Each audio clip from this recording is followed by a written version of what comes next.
In this video, I'm going to show you how to delete a YouTube video from your channel. So in the top right corner, click your profile icon and then YouTube Studio.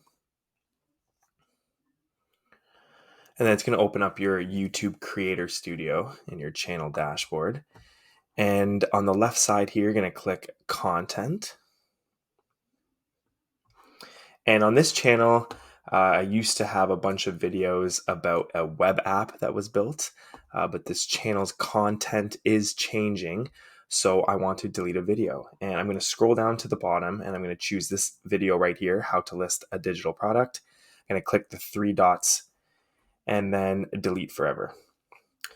So you have an option to download the video before it's deleted forever. If you want to save it, you can do that, but I don't need this video. I have it saved already. So I'm going to click I understand and then delete forever. And that's it. Video successfully deleted.